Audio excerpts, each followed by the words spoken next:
I believe collaboration is not only important, it's essential. You can't do great things alone.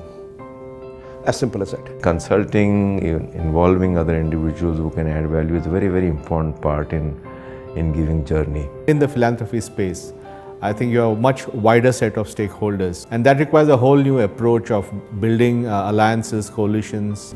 This sort of a vision cannot be done without a huge ecosystem of collaboration. You have to collaborate. It doesn't make sense not to. If a problem has to be solved at scale, if it has to be sustainable, it needs institutions to make that happen. So I look at how to bring institutions together. In our own city in Pune, we are working with 2 other corporates on a project for quality education in municipal schools. There's absolutely no way that we could have done this on our own. I think the time has definitely come in India for philanthropists to collaborate more closely. We have to find innovative ways to do it where the philanthropists' own ways of doing things can continue, and yet you can create benefit that is more than the sum of all the parts. There have been very few instances of large-scale collective private philanthropy. I think Ashoka is one of the first examples. Collaborate with the government. We have amazing heroes in the government system. We've met the most inspiring people. So it has been a real journey of discovery working with the government. Of course, it's not easy, but it can be done. I think the first challenge is selecting the right partner.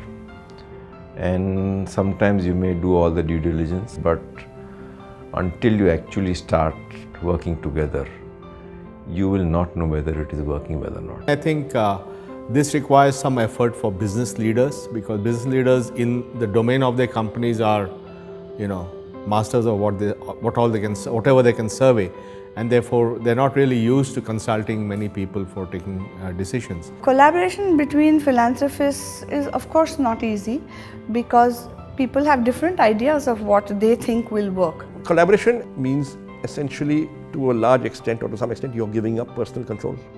That everything will not happen as you want it. You cannot micromanage it, right? And you've got to be willing to do that.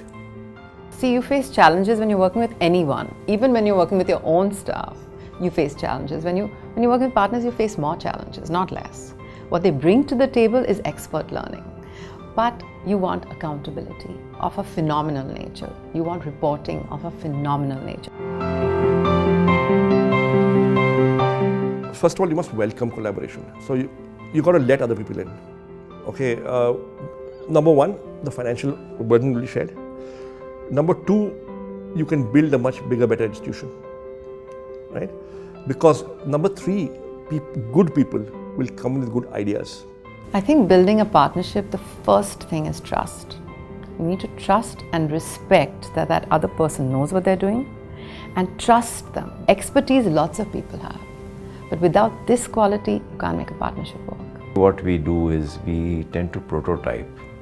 So if I want to work with you as a partner, I will say, okay, let's work together, but let's take a small project for a limited period of time, and it's a learning for both. It's very important to have very clear mileposts along the way. So at the 3-month point, at the 6-month point, at the 1-year point, what do we all want to see happening? It's important to have large goals, which then allow that people then become sort of subservient to the larger goal, and that helps in bringing a unity of purpose.